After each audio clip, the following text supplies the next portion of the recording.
Ladies and gentlemen, please take your seats. The show is about to begin.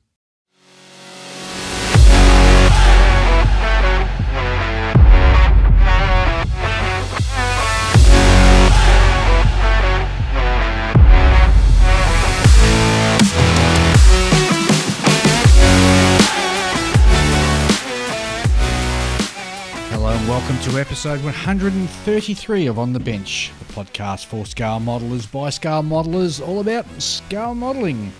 And this show is being brought to you through the generous support of Neil Tully, who has decided to become one of our Patreon members.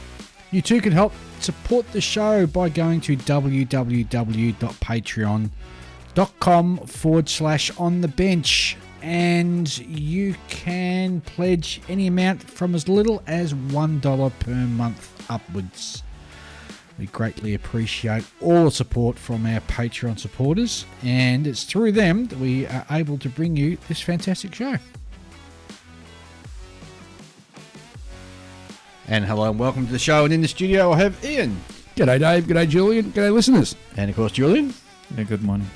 How are we all, gents? Very well, thank you. Yeah, good. How's your fortnight been? Yeah, good.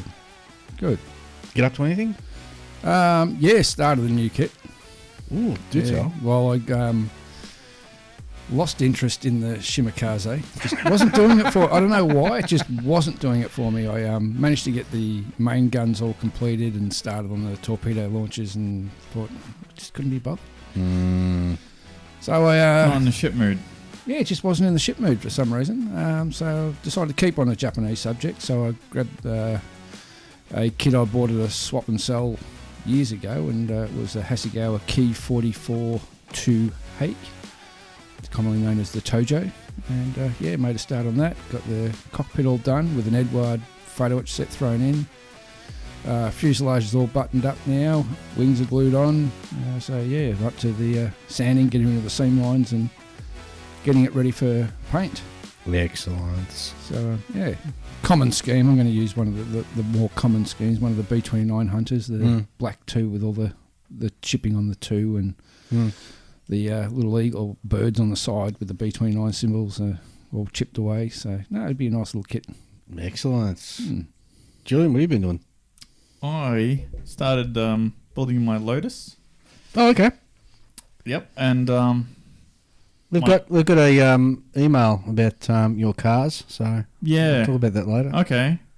Well, yeah, I mean, I've got fairly far along, and then I posted a photo on our Facebook page, and because my aim was to really sort of just jump straight into it and tear through it, you know, not waste any time, and I've gotten pretty far, and now I'm stalled because what happened was I masked and painted the little black stripe that runs down the sides in the little trim type thing. Yep. You know how cars of that era they've got like that little black rubbery sort of thing. Yeah, it's one of those, and it follows the wheel arches, right? So it goes along horizontal, and then when it gets to the wheel arches, it follows up and around that, and then continues straight again. And I had to mask and paint that. So it was all good. I painted it, and then I took off my masking, and you know, it wasn't a nice straight line in some places. Oh man, bit of a clean up there, mate. Yeah, but the thing is, I've still got a little bit of because of the thickness of the tape, where it bumped up against the raised area. Yeah. For this line, the thing is that it didn't paint all of it. Like it's almost like the tape was too tall, and that I've still got some area there that I can paint. Yep. And my initial thought was, well, I could just come along with a brush and like neaten that up and go along, but it probably wouldn't be a nice straight line. Yep. So I think I might just look for something that's a little thinner as a masking thing. So I might use some of the masking film that I put through the. Well, what I usually do is usually 9 out of 10 times when I do masking, I just get the standard size. Or was it 20 mil or 20? I think it's 18 mil tomato tape. Yeah. And just lay it on a sheet of paper, sheet of glass, and then just get a ruler and just cut really thin slithers. Yeah, that's what I did. And I find the nice thin slither, you can then start getting the nice compound curves and But by stretching and and that's exactly how I landed in this mess. Oh, really? Yeah. Oh. Yeah, because like I had to mask I couldn't do it all in one strip from start to finish. Mm-hmm. And they don't really want to turn those tight corners where it starts to move from the horizontal onto the wheel arch. That's quite a tight enough corner that it didn't really want to conform. And so I had a little bit of areas around there where I had to actually polish out the black paint that had sort of crept. Bled under. So, not bled. Oh. It actually just sort of where my flat area masking that went around it. Mm-hmm. There was some gaps in there, and they just a little puff of like black that had gone onto the body. Yep. So I polished those out just fine, but the actual hard edge is not. There's a little tiny bit of bleeding, but it also just didn't go far in enough. Right, I understand. Yeah, so I mean, I'll mostly leave the wheel arches the same, and it's the black horizontal portions that I need to remask and then paint again. I've still got area to paint, essentially. Yep. The little ledge that makes up that little raised panel line, like horizontal line, it only sort of went halfway along the surface. Yep. Halfway in, you know. I've still got some to paint. So that's the aim of the game. Yep. Cool. And then I'll be done. Oh, literally, like I've pretty much just got nothing else except for assembly after that. Nice, very good. So I'm knocking it out. Yeah, I'm so close to finishing. Like it's just literally a case of okay, once that's squared away, all the bumpers, all the lights are just ready to go straight onto it. Done. Yep. Donezo. Very cool. Very cool. So did you buy new kits? No, I've already. Oh, apart from the Datsun 240 ZG, which I kind of tempted to. I want to paint. I think I might paint it in the actual like maroon color. Yep. But I have to get it to me a spray paint for that. Right. And last time I was at the Hobby Man, the local one, local hobby shop, he didn't have it, so I'll have to get it from somewhere else. Yeah, unfortunately their paint suppliers are a bit behind schedule. Yeah, but that's all right. We're not getting tomato paint. I don't need to next, I don't need to March to build it anytime soon. Yeah. So I can afford to wait. Not to mention I've got another, Datsun 240 in the stash, which I can start that. And you know what? I found out that there's also a so the one I've got is an Oshima kit, and then I've got the Tamiya kit, and I found another one that is by I think Fujimi. They also do a Datsun 240, so I might have to do that one as well. Yeah, I bought a few new kits since the last episode. What'd you buy? Well, we were at the hobby shop after the last episode, and I purchased that. Cyberpunk car. Oh, did you? Yeah. Oh, I didn't know you bought that. I forgot about we went to there after the last episode because I ended up purchasing a couple of kits as well. I got that Cyberpunk car. I can't remember the name of it.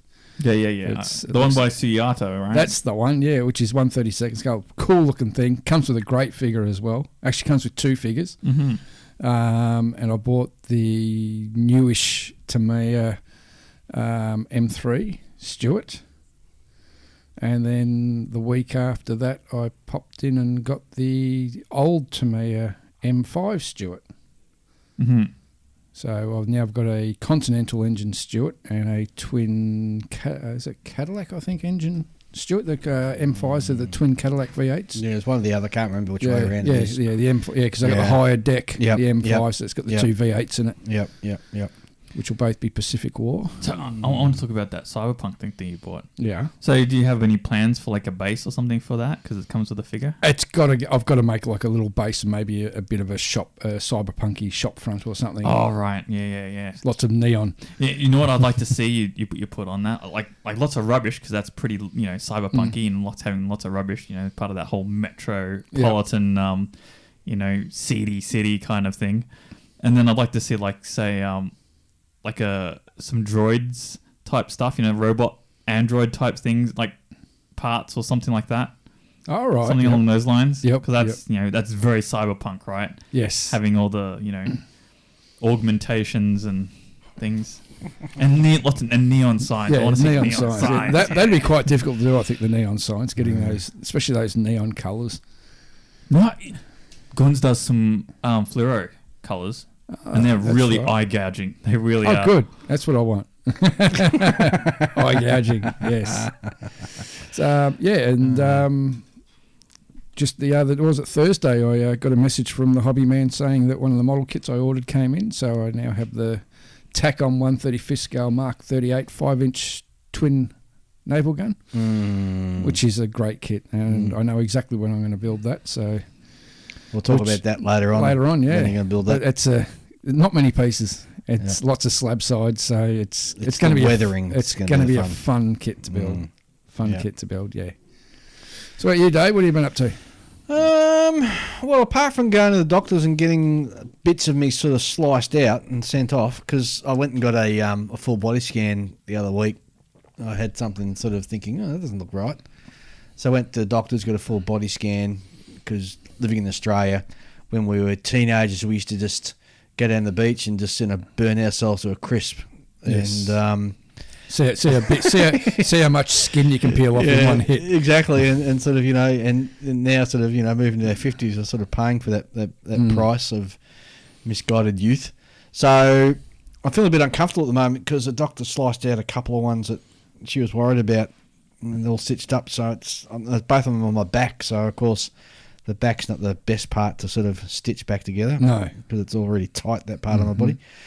On the other side, I'm on a bit of a health kick at the moment, so it's been exactly a month now. I've lost 4.5 kilos, which is 9.92 pounds for those of you who still work in the imperial system. Is that so you can bring more stuff back from America? No, it's just so I can be... I want to fit into the T-shirts that I'm buying over in the States. But don't forget, with T-shirt size in America is always... Their mediums are our large. Yeah, I know. Yeah. So if you buy a large, you're going to be buying an Australian extra large. Oh, heck. Oh, that's a problem because I just ordered... So you just bought yourself a nice big nightshirt, have you? No. So, so the other day I signed up for Omaha and you order your T-shirt there, and I think I've ordered a 2XL, thinking that's going to be... It's going to come down to your knees. Oh, look, Michelle can have it as a nightgown if it's too big for me. I'll just buy another one while I'm there. Is that going to be like the new boudoir craze, is it? Well, I don't know. And they call that a moo. back on the modelling thing. So, yeah, you're right. We went, after the end of recording our last episode, we shot over to the Hobby Man, and I ended up buying a science fiction thingamabob, which I'm building at the moment. That big weird Delta wing thing. Yeah, that looks good. Yeah, I know. It looks really cool. And I'm just sort of still deciding on the paint scheme. So I'm thinking of doing it all over metal, and then just having bits of paint, and I'm going to sort of strip it back so the metal shows through. It's got to have Hinamaroos. No, it won't. And why? I don't want it to have Hinamaroos. Japanese. Why would it have? No, because it's Japanese. It has to have Hinamaroos on it. Yeah. And I've already posted a picture on Facebook on our Facebook page of what it looks like, so listeners will have a pretty good idea. I also bought at that shop, I got a Matilda, the Aussie version, the Mark... Oh, God, I can't remember what mark it is now. 4 or Mark 6? Something like that. Yeah, but it's the Russian version. Which is also the one the Australian Army used. Basically, it's the export. Yep. And, of course, Julian is the worst person to go to a model shop with because... Yeah, I goad people into buying things. Well, you're standing there and you've got 2 selections in your hand thinking, oh, this is it, I'm not going to buy anything more. And Julian comes rocking up with a box. It's a 105mm howitzer gun, which I used when I was in the Army. And he goes, oh, Dave, here, look at this. It'll be perfect for you. And he always goads me into buying something else that I didn't expect to buy. So, well, one of those kits I goaded you into buying before you even went there. And you did walk out the shop without buying anything. Yeah, that's right. No, I bought some paint. Oh, jeez, paint's soft, very soft. And also I placed a large order with B&A, and I can't remember what I bought. I think there's some paints in there, some glue, maybe a new tool, but I can't. And to bump the price, the bump up for the free shipping, I picked a couple of kits as well, but I can't remember what they were. It'll be a nice surprise when the box rolls up. I open it and go, oh yeah. I bought when I got the M5, because I got that through B&A, I also picked up some figures. So I've got 3 new resin US Marine figures. One of them was holding a Japanese flag, and two other ones are US Army Pacific War tankers. Picked up a great figure, Western Desert figure for me when I finally get around to doing my Scamel recovery vehicle. Yep. Which I've been watching a few YouTube videos on that, and that vehicle just impresses me so much what it can do, the Scamel. There's a great one actually from the British Army during the Second World War. It goes for about 20 minutes on how to use the Scamel in all its different ways, and this thing could tow a house. It is just a phenomenal machine. And the more I look at it, and I've got all these aftermarket bits for it. I've got a Voyager set for it, and I've got aftermarket resin rear wheels, and it's HGW decals with the removable film. So, yeah, it's just a project that I'm really itching to get a start on sometime this year. Yeah, you've got the one with the crane on the back. Yeah, right? the recovery vehicle. That's the cool one. That's the cool one because there's such a short vehicle, but with such huge wheels and. I like it because it's got like the counterweights on the front, and it makes it look tough. Yeah, it's just a mean looking machine, and as I said, I watched a few YouTube videos where there's got one that's pulling this truck out of a. Looks like it's got itself bogged at a park somewhere, and just watching this thing just recover this big semi truck, or in Britain it'd be a large lorry out, and you're just watching these massive furrows of mud and dirt as this thing's just being dragged through. And all I'm thinking to myself is, the person who's looking after the lawns is going to be really pissed. Oh, gee. But no, it's a nice looking kit. That I'm just trying to remember who makes it, but I believe it's Thunder Models. Thunder Models, yes. Yes. If you like that sort of vehicle, I'd say it'd be the one to go for. Yeah. Well, in other news, the Musings Cup is now model is now complete and finished. So I'm going to hand it over to Julian because Julian's got a camera and I don't. So Julian has to take the photos. It's legal under the rules. Mm-hmm. So do you want to take that away with him? Yes. At the end of the show. Make sure I don't leave behind. No, I won't. And along with all the other things that I keep leaving here. Like what? Like pipettes. Oh yeah, yeah. Oh, pipettes. Still got 100 pipettes waiting for you. Pipettes. I'll just write that down.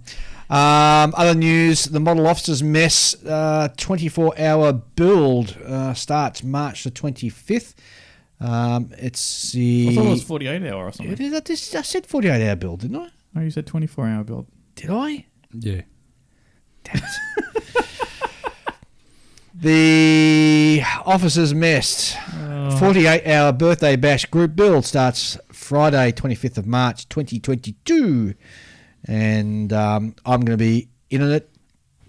Ian's going to be doing it. And Julian has got other things on. Yeah, that's right. I've got too many things on. So, Ian, what are you going to be building for your... I'm going to be building my Mark 38 5-inch gun. Oh, there you go. There's not many pieces. It's slab-sided, so it should, hopefully, fingers crossed, it'll go together very quickly, and then it's just a matter of painting it. Well, I'm going to cheat, and it's not cheating, but it's allowable within the rules. I'm actually going to build a 72nd scale Mercury rocket. Yeah? Yep. And I just haven't got anything 48 scale. That Is it 48 scale? Or? Well, they're saying because it's a 48-hour build, it should be 48 scale. Well, in that case, if this is 35th. But it doesn't have to be. Yeah, and I'm sure we can weasel our way in a different scale. Look, if it is, I've got a Tamiya Komatsu Second World War Japanese tractor bulldozer I could slap together. Well, here's my argument. A 1/72nd scale rocket is so large in 72nd scale that it equals building a 1/48 scale kit anyway. Mm-hmm. How's that? Yeah. Of course, all proceeds are going to be going to the fundraising in support of Models for Heroes. So have a look at our Facebook page. There's something that has been posted on there that will lead you to it. So it should be pretty cool. I think in regards to news, that's all the announcements I've really got. Spoken about that. Spoken about Musings Cup. Spoken about how wonderful I am at losing weight. Yeah, I think that's about it. I think we'll have a quick break and hear from our sponsor, and we'll come back and find out what people have been writing into them. We've got a lot of mail this episode, so good. Let's find out what people have got to say. I'll be right back. The Scale Model Supply. Certified Australian made, the Scale Model Supply has a comprehensive range of premium acrylic lacquer paints that have been specifically developed to cater to the scale modeller. Designed to use straight from the bottle, SMS paints have taken all the guesswork out of airbrushing. Simply shake, pour and spray for a fast drying and extremely durable result. But wait, there's more. SMS have just released the new water-based range, Infinite Colour. It is the ideal paint for anyone who is into miniature painting. And with 48 colours that can be mixed to create any colour you want, the possibilities are, well, infinite. The ever-growing range of SMS paints will suit all types of model builders, be it military, aircraft, train, car, science fiction, or even Gunpla. SMS paints will have a colour to suit you. Available now through selected stockists worldwide and online at www.scalemodeller.com.au. All right, we're back with some listener mail, and the first one comes from Gary. And Gary Denham writes in, Dave, Ian and Julian, feel I have to throw my 2 Aussie cents in on the pronunciation. Julian's corrections are a long-running in-joke. This is part of the fabric of On the Bench at this point, and don't change it. The podcast is the perfect medium for communicating this stuff because we're used to seeing a lot of these words written down, but they don't usually crop up in everyday conversation, at least not in my experience. Keep up the great anchor work, Dave, and bear Julian's brutal put-downs with a good grace that you always do. That's from Gary Denham in Edinburgh. Thanks, Gary. Cheers, mate. No worries. Mark writes in, Mark Ewing, and he says, hello, gentlemen. May I give a shout-out to my club, IPMS Edinburgh, and Lothian's Modelers Club to get some interest and help the club grow. I joined late last year, and it's been the best decision, and I really enjoy attending club meetings, and I can't wait to be part of the club when modelling shows start up again.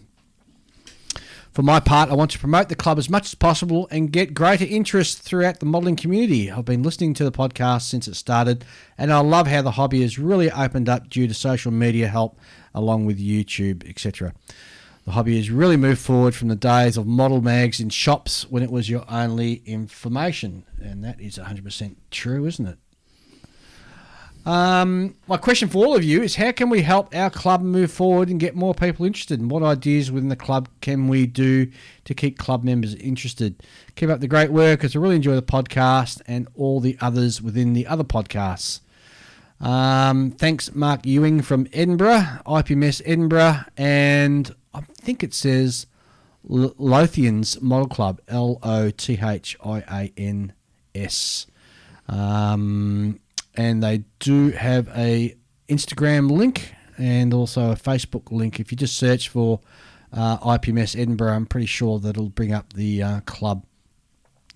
So Mark poses quite a few questions there. How does he actually get to help promote the model club and get more people there? I guess the first thing is model clubs are really localised. People don't like travelling too far, so you need to sort of locate it in a central area. A good idea, I find, I haven't seen it done for a long, long time, is contact your local library, because local libraries usually have like a little area where you can put like a community display. And if you like put a few kits from your local club into there with some information, if anyone's interested, here's a phone number, or meet at this address at a certain time, and also not only libraries, but like return service leagues, return soldiers, clubs. They meet on a pretty regular basis. So it's just a matter of getting your name out there. So people will know that you actually, because the problem is a lot of times people don't know clubs exist. The amount of times I've spoken to people at hobby shops and say, "Oh, I'm from such and such a club," they go, "Oh, is there a club there?" Yeah. I didn't know. And you mentioned another one there, local hobby clubs, hobby shops, I should say. Yeah. There's another great place to put a flyer. They'll let you put flyers, Yeah. not only in their shop window, but also on the front desk as well. So it's another great place to promote it. As well as having a display in the actual hobby shop itself. Just highlighting some of the work that the club members do. Yeah, if the hobby shop owner allows it. Yeah, which I'm pretty sure they do because, that means more repeat business for him. That's right. Scratch my back, I'll scratch your back type thing. So there's a couple of ideas for you, Mark. So thanks for writing in. And, of course, don't forget to promote yourself on... And to keep members interested. That's another thing. You usually have like in-club competitions. Well, it's interesting. Or go for themes. Yeah. Go for a theme, build for a month. Say, all right, this month we're going to concentrate on fleet air arm. And the good thing with that, I find, is a lot of people are afraid to step out of their comfort zone. Whereas if you give them a small push, 9 out of 10 times, it surprises the heck out of them. They go, "Oh, I enjoyed that.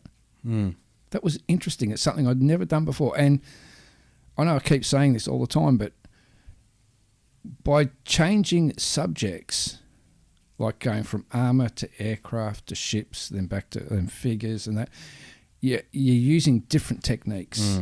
And different parts of your mind as well. And and I find that after a while you can start crossovering these different techniques, and it totally improves your building. Yeah, like and you finish. At the moment I'm on a car kick, in case you hadn't realised. No, I hadn't noticed. Yeah. So, I mean, like, obviously my ability to put down a nice smooth gloss coat has drastically improved in recent times. And I'll tell you what, if I was doing a kind of like an Alclad type thing, like some kind of metal finish, and I wanted to really go the whole 9 yards on it, I would actually polish the whole thing. Like if it was a plane, I would polish the whole thing before putting down my my aluminium or something. I would want to see how that comes out. Because if you just spray Alclad on primer, it doesn't really look the same. It tends to go all dull and that's right. Yeah. And sandy looking, It's got to go on a mirror black finish. 100%. All right. One of the things in our club, so listeners may recall that Ian was building a Canberra bomber, Airfix one, and lost interest with it. And then I said, "Yeah, I'll do it." And well, guess what? I've lost interest in it as well.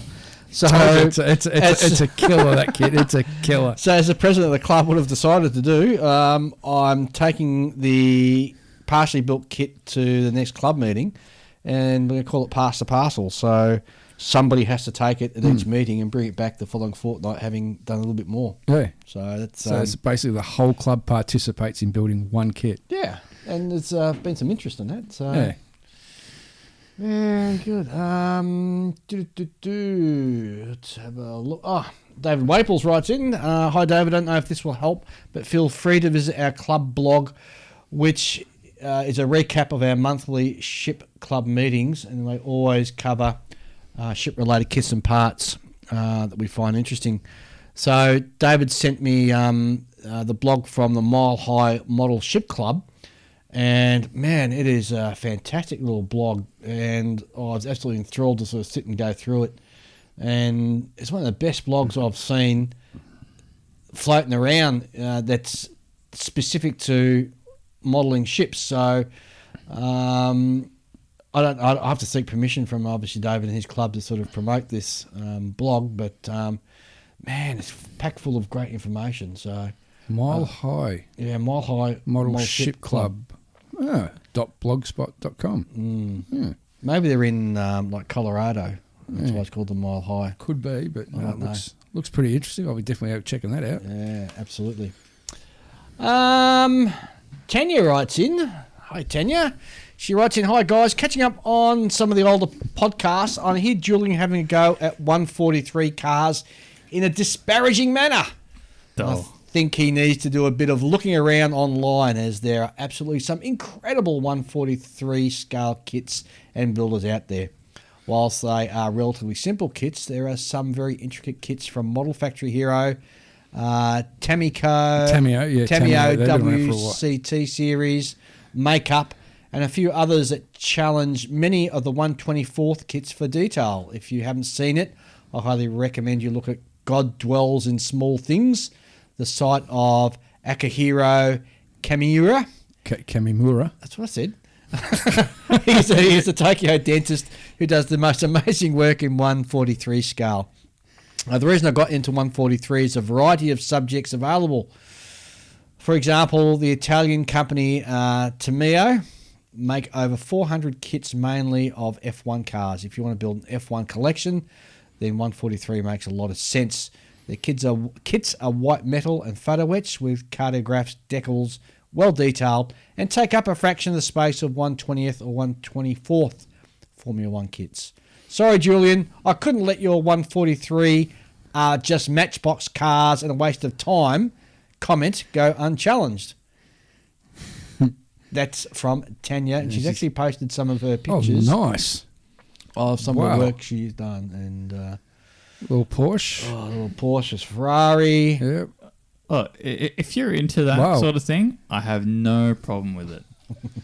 None. I've always. It's just not for me. I just take my hat off to these guys. They, like Tanya and the rest of these guys, they just do amazing work on such a small scale. I can look at it and I can appreciate it, but I'm not going to go in there. Yep. It's too small for me. Yep. It's like 70-second scale. It's like, But no, I like it. I like it a lot. Tanya, just ignore Julian and ignore me. And just keep doing what you're doing. It's awesome work. Always good to hear from our friends over in New Zealand. So thanks very much, Tanya. Yes. Bob Blair writes in. Just 1 second, I can take a drink. My mouth is a bit dry. Bit of the dry horrors. There we go. Hi guys, really enjoyed the discussion with Sam Dwyer on armour modelling. Very informative. I'm working on my first tank since I was about 13 years old and really struggled with the idea of painting it all first. Bob, let me tell you, I still struggle with it. Well, I went for it with just having the road wheels and tracks off the tank to add them after, and that seemed to work out, and now I'm doing all the details. Yes, it's a Tiger. For a reason. I plan on being in Bovington for Tiger Day this year, and he's actually purchased some VIP passes. Oh, nice. So I wanted to bring a replica of Tiger 131. Might be cool if I could get the museum curator to sign the bottom or something like that. We shall see.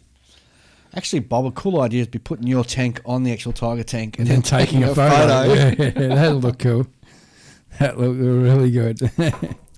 I heard your plans for your trip. Wow, Hawaii, Omaha, DC. I'll be there in Omaha looking for you all. I do recommend before visiting DC, get advance tickets for the museums. Myself and my wife go to DC at least once a year. Recently, they started doing the timed entry thing. We had to hunt for a museum that allowed us in without advance passes. Check out a couple of months before you leave for each museum, and still if they are still requiring the timed advance tickets. I hate for you guys to get there and not be able to get in anywhere. See you guys in Omaha. Bob Blair. Well, thanks, Bob. Yeah, that's handy information. And actually, we're being helped out. Darren Cook from the Geeks podcast he just lives just south of DC, so he's going to be sort of assisting us in our visit to Washington DC. So he'll be able to sort of help us navigate the intricacies of getting in. Navigate the intricacies of navigating within that town. But by the way, it's not Blair, it's Bear. Oh, it is too, Bob. My apologies. I thought there was an L in there. It's not. Bob Bear. That's okay. We've fixed it. Yes, we have. I think that's about it for what's new. So, I beg your pardon, for mail call. So how about we have a very short break and then we'll be back with what's new in the modelling world. So you just stand by. Whether you build aircraft, armour, ships, science fiction, cars or figures, the Fine Scale Modeller magazine provides the how-to information you need to take your modelling to the next level. In each issue of Fine Scale Modeller, you'll find clear how-to features on model assembly and finishing written by experts, reviews of the hottest model kits and products, tips and techniques for assembling, painting and finishing, as well as inspiring photos of readers' models.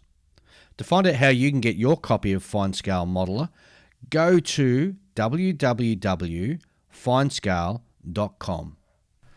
Okay, and we're back with what's new in the modelling world. And of course, our good friend, the Falcon, has written in. Hello, Dave, Ian and Julian. Start off with aircraft news.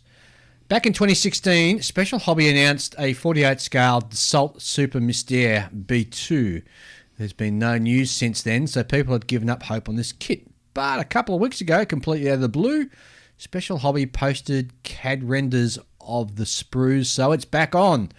The release is planned for some time in 2022. Amusing Hobby 148 scale ME262 HG3 will be on sale in May 2022. We found out earlier in the year that ICM would be releasing a 132nd scale Yak 9. We now know what version they'll be releasing, and it's going to be the Yak 9T, which was the one armed with the 37mm cannon. RS Models will be releasing a 172nd scale Ardo AR199 German World War II float plane. Arado. Thank you. RS Models previously released this subject as a resin kit, but it will be an injection styrene kit this time around. Clear Prop have announced a new boxing of their 172nd scale Mitsubishi Ki-51 Sonia. The new boxing of the K51 Sonia Reconnaissance has box art depicting a bomb-laden Sonia making an attack on a US cruiser. Some have suggested the boxing should be more likely to be labelled Special Attacker or Kamikaze, but I think Clear Prop are referring to the way the aircraft is configured. The Ki-51 could be set up for a light attack or recon, and I think the kit's naming refers to that. Is anyone interested? Does anyone care? Probably not, but I couldn't find much on the way of aircraft news, so I'm just padding things out. Military vehicle news. ICM have expanded on their release schedule for 2022, and we're getting two more Lafley kits. The Lafley F-type V15T German military vehicle, and the Lafley V15T with the Hotchkiss machine gun, both 1/35th scale. Also 1/35th scale will be an AR2, which is a hose fire truck, and a truck box of a military vehicle, a Kung. And no, I don't know what that means either, says the Falcon. ICM also releasing their 35th scale Renault AHN2 French truck with new parts, going by the box art of the respective kits. It appears to be exactly the same type, so it's not clear what the new parts will be. The original kit's wheels were visibly undersized, so maybe ICM is addressing that problem. Probably not, but we live in hope. Also from ICM is a 172nd scale ZIL 131/APA 50M airfield mobile electrical unit. And saving the best for last, ICM have announced two 100% new tool 1/35th scale kits of the Unimog S404, the standard S404 military truck and the S404 with box body. I wonder if that's the same one that we used to drive in the army. I'll have to have a look at that. Italy are re-releasing their venerable old 35th scale SD KFZ 234/2 Puma 8-wheeled armoured car. I love that. It's one of the best armoured cars. They look pretty cool, don't they? What makes this worthy of mention is the new parts that are included. The undersized all-plastic jerry cans get replaced by hopefully correct size plastic ones with photo-etched rims. The plastic all-in-one wheels and tyres are replaced with separate plastic rims and vinyl tyres. People don't seem to like the vinyl tyres, so is this an improvement? ? IBG models have 3 kits being released in March 2022. A 1/35th scale 7TP Polish tank, twin turret late production, and a 72nd scale Centaur British anti-aircraft tank, and a 72nd scale Italian autocannon 3RO with a 90/50mm anti-aircraft 90/53 90mm anti-aircraft gun. Okay. Trumpeter have announced 2 new items. A 1/16 scale Jag Panther early version. Jeez, 1/16 scale really coming to the fore now. It's a real flavour this year, and that's for sure. Trumpet also doing a 1/35 scale. Oh my God. 15 U175 TEL of RS-12M1 Topol -M ICBM complex. Well, that was a complex name. Another example of the current trend for gigantic kits. It will be around 30 inches long in 35th scale. That's huge. Hobby Boss have announced 2 new 135th scale kits, a Leopard C2 Canadian MBT and an M1070 US gun truck. Naval news. Border Models continues to surprise. They have just announced a 135th scale Russian project 1204 Schmel class patrol boat to be released in 2022. For civilian vehicles, ICM are releasing their 124th scale Benz patent Motorwagen 1886. This new boxing will be an early version. The wheels easy version. Sorry, easy version, I beg your pardon. The wheels with photo etched spokes found in the earlier kits will be replaced with all plastic wheels. Sure, this now means... I just had something pop up to cover the screen. Sure, this now means spokes are massively overscale and look more like 4x2s than the thin wire, but no doubt the kit will be easier to build. Will it be worth building? Not quite sure about that. It will look terrible. It's a weird looking thing too. It's a weird that felt like it's probably the first car that Ben's made, wasn't it? Yeah, it was. Bandai will be releasing a kit of the latest Batmobile as seen in the 2022 blockbuster movie The Batman. Unusually for a car kit, it will be in 1/35th scale, slated for a release in March 2022. That's all for now from the Falcon. Well, that's very interesting because we have just had an email that's come in from the Cormorant. And the Cormorant writes, so the Falcon can't see out to sea, huh? Tell the overstuffed pigeon to leave the ocean to the Cormorant. The Cormorant. We have from Trumpeter announced of several new kits in various scales, including in 1/72nd scale, Chinese icebreakers, Zhulong 1 and Zhulong 2. In 1/144th, there's a U-boat, a 7C. Yawn, I know it's like the only U-boat they ever made in World War II. A 1/200 scale Belfast, 1942, and also the Tirpitz in the same scale. In 1/350 scale, a Japanese self-defense force, DDG Chokia. Choco. And a 1/35th scale USS Baltimore and USS Pittsburgh. Also HMS Naiad, HMS Argonaut, and HMS Rodney, and again the Nelson, as well as the Scharnhorst, all in 1/350 scale. In 1/700 scale, HMS Cornwall and Kent, as well as the 1950s version of HMS Belfast, as well as the Scharnhorst and Geisenhower in 700 scale. Revell have a bunch of reissues planned for 2022, including the German class 119 Destroyer, a Type 9 U-boat, a research vessel Mentor, and a Meteor, beg your pardon, and PT 160/559, which is presumably a rebox of their PT 109, which was released in 2018, although it looks more like a 1988 standard. Airfix, no, just kidding. Ancient reboxes only, including the HMS Devonshire and HMS Fearless, all being released for the 40th anniversary of the Falklands War with tools that actually predate the conflict. Zvezda are doing a 1/350 scale K-19 Soviet submarine, very famous. Tiger Model are doing a 1/35th scale Russian patrol Schmel boat. 4 Hobby, I haven't heard of them before. They're doing a 1/72nd Schnellboat S38B. Flyhawk in 1/700 scale are doing HMS Ajax in normal and deluxe editions. And Combrig have announced a bunch of great-looking resin releases. 1/350 scale Russian monitor Zvezda, What? Which is Sverdlov. yeah. In 1350 scale, a Soviet 1970s patrol boat PR-140ME. Also in 1350, a Soviet tug, the PR-498. In 1700 scale, the Soviet cruiser Pedeskram. In 700 scale, HMS Inflexible.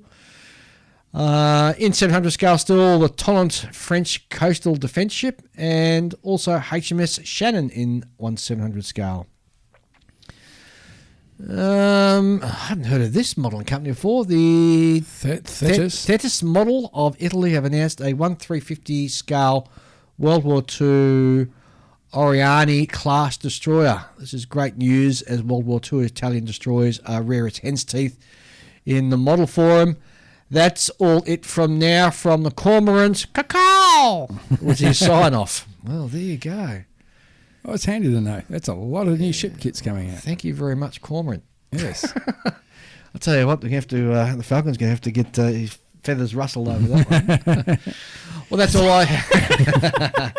That's all I have for what's new in the modelling world. Unless you guys have got anything. No, that's it for me. What's it for you? I do look forward to more stuff from the Cormorant, because the more ships I know about, the more likely I am to buy one. Yeah, I agree. Yeah, the 100%, Italian destroyer sounds very interesting. Yeah. Yeah, I mean, yeah. It's like same as the Baltimore. That could be worth looking at too. The Baltimore. Didn't Verify anything to do with Baltimore? Well, they may have. I've got a feeling someone else has done it in the past. Anyway, it's all great. Thanks very much for writing in. And, of course, don't forget, if you do want to write into the show, you can send us an email at onthebench64@gmail.com. We love hearing from you. Don't forget, there's a whole heap of other fantastic podcasts out there. You can find them all by going to modelpodcast.com, which has a full listing of the current shows that are being produced. Lots of good stuff for you to sit down and listen as you are building at the bench. Coming up next, we're going to be having a chat with Chris Meddings, which should be a lot of fun. We'll be right back very shortly. Rolling. There we go. Rightio. Good. So more or less on it. Roll in the intro. And as our special guest for this particular episode, we have podcaster, master scratch builder, author, publisher, and model manufacturer, Chris Meddings. Yay! Ahoy, hoy. Tracy will be pissed I nicked his thing. So how the heck are you, mate? Oh, you're PG, aren't you? Sorry. Mind the language. Yes, we're PG. Sorry. Yes. So how you been, mate? Yeah, good, thanks. You guys? Yeah, really good, really good. Not bad at all. Yeah, it's Not good bad to see at you all together. Yeah, good. Yeah. Well, it is. I mean, it's not often we get to sort of, we've been meaning to have you on the show since you first surprised us with a little special mail delivery. And I'm really keen to talk to you about that side of your life as we move forward. But ever since then, the stars haven't aligned until just now. Yeah. You make it sound like it comes with some kind of date or something. Well, I am really honoured to be on this. I am totally stoked. Thank you for having me. Oh, it's great. Absolutely great. So for people who don't know you, and I find it highly improbable, but how about you just give a quick rundown on who Chris Meddings is? Well, I was born... No, I'm not going to do that. I was born at a young age. I'm a full-time modeler. I do it for a living, and it's a terrible, terrible living, so don't do it. I publish books as Inside the Armour Publications. I used to make resin kits. I still make the odd one, but I used to do a lot more, but it's not a great business, so that's why I moved into books. And I play with little plastic tanks and ships. That's more or less it. Play. When you say play, you just build, or you're talking about wargaming as well? Well, I was kind of joking, but yeah, actually, I have a young son. He's 13, and he's into Warhammer. And I used to be into Warhammer when I was his age, back in the day when it was all white metal, you know, like the Citadel miniatures and stuff. And I had Eldar Army and Space Marines and Imperial Guard, as they were back then. They're Adeptus Mechanicus Materius Tankers or something now. But he got into it, and that got me back into it. And actually, it's funny you should mention it, because today I've been painting this like orc thing. Oh, cool. So it's funny because the first time I got back into their Games Workshop models, I thought these are awful models, and I was sat there painting it today, thinking they're designed to paint, to be really easy to put together and to paint. You know, there's loads of little surfaces on them and stuff, and yeah, I've really come to appreciate what they do. But I play with them and build them. Yeah, I find that the Warhammer stuff is a fantastic palette cleanser because I don't have to worry about seams. I don't have to worry about anything. There's no making sure I've got the right RLM colour. You just drag it out, slap it together, and just put paint on it, and bingo, it does it. Just cleanses your palette and gets you ready for the next project that you got. The thing is, as well, there used to be a nightmare when I first played it. When I was, like I said, when I was younger, the plastic models were just starting to come in. The first generation of plastic Space Marines and the Rhinos. And the molds were awful. Yeah. And, you know, the attachment points were thicker than a Space Marine's leg. And, you know, you needed like bolt cutters to get them off the sprue and stuff. But the latest ones are really good as well. So like you say, as a palette cleanser, they're even better because they're so easy to put together. There's less cleanup. They're good. You know, everything fits. The engineering's really come on. I mean, you know, it's not Tamiya or Eberhard, but it's good stuff. Yeah, 100%. And I just finished doing I did an Eldar Wraith Fighter, I think it was. And, I had that built and almost painted in a weekend. It was great. And that'd be one of their older kits too. Yeah. And that must be, 10 years old or something like that? Yeah, probably. And they've designed it in such a way that, you know, there's not too many sort of seams you have to worry about. And if you're building it for wargaming, you don't really worry about the seams anyway. But, you know, being a model, you sort of have a crack at some of the seams. But there's you can't help it, can you? No, you can't. You can't.